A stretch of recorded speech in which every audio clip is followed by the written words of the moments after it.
Et c'est aussi un petit peu encore une année surprise parce que vous voyez, il y a encore des éclaircies là, donc ça veut dire que les lingots sont encore venus me monter des bulles aussi. Donc tout ça va et puis il m'en manque, donc il me reste un peu moins. Donc cette parcelle-là a été plantée il y a maintenant 7 ans. Donc elle n'est pas encore au top parce que les bulbes mères sont morts et ils ont laissé place aux petits bulbes. Donc c'est pour ça qu'on retrouve un petit peu des touffes de fleurs.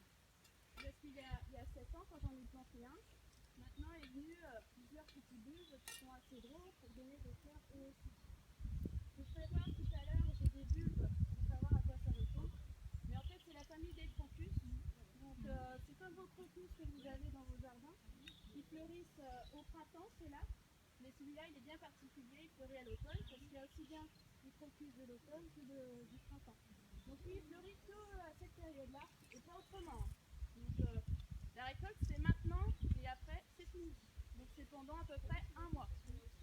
Donc on plante en général les bulbes au mois de juillet-août, en période sèche, parce que c'est la période où le bulbe est en repos, celui-ci.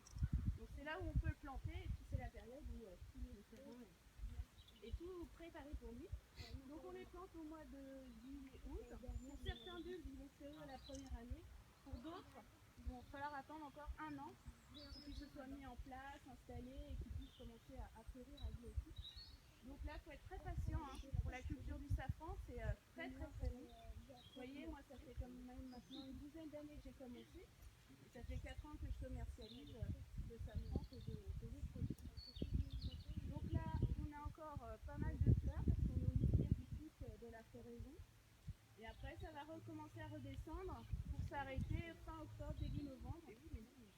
On a quand même une saison assez sympathique parce qu'on a du froid la nuit, on a un petit peu de pluie et du soleil la journée. Donc du coup, les fleurs, c'est l'explosion. Donc je vous en ai laissé. Normalement, je cueille le matin assez tôt parce qu'en fonction des jours, plus vite on commence et plus vite on a fini. Parce qu'une fleur cueillie dans la journée, il faut qu'elle soit en séchage en fin de journée. On ne peut pas dire demain je vais faire. C'est pas possible. Il faut cueillir, il faut les monter. C'est ce qu'on va faire une fois installé à table, on va les monter. Donc là, je vais vous faire voir comment on cueille le safran. Parce qu'il n'est pas encore du safran, parce que c'est vraiment le séchage qui fait que ça devient l'épice que l'on utilise dans la cuisine. Donc là, pour l'instant, ce sont les stigmates que l'on va récupérer sur la fleur. Alors, il n'y a que quelques rangées. Je pense que une petite dizaine de personnes, vous allez pouvoir, ou alors on va vous faire rejoindre de chaque côté si vous voulez cueillir les fleurs.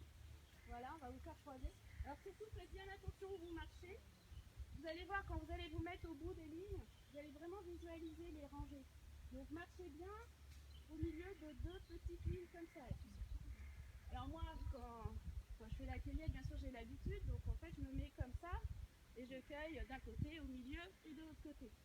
Cherchez pas à le faire, vous vous mettez au milieu, vous gérez bien vos pieds, surtout, et cueillez les fleurs que vous allez avoir sur votre chemin. Comme ça, vous en laissez aux copains. Alors, pour cueillir une fleur, je vais faire voir là, je vais faire voir là, je vais faire voir là. Comme ça, vous allez tous voir. Alors, c'est facile, c'est vos doigts.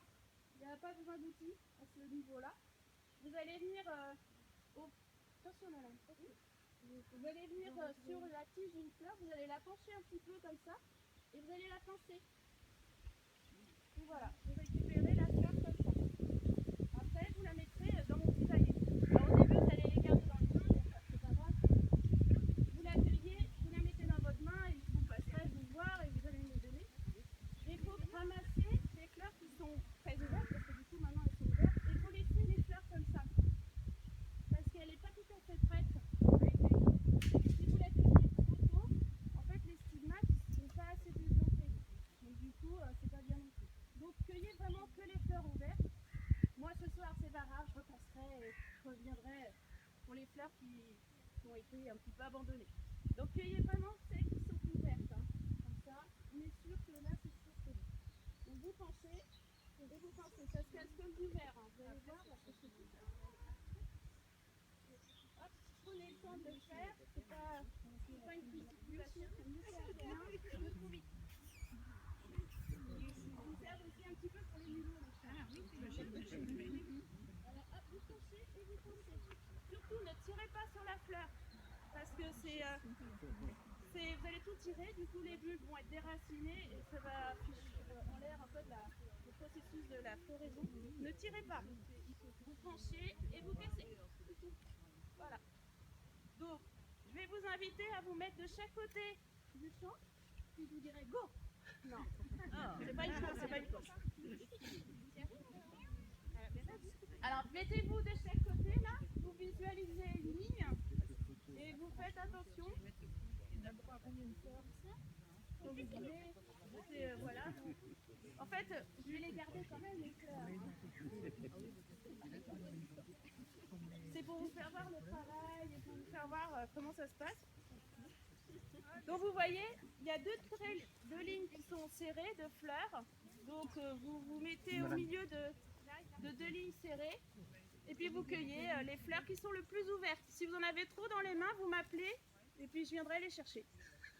C'est bon pour tout le monde? Allez-y. Donc marchez bien, voilà. Ou au pire écartez les gens pour vous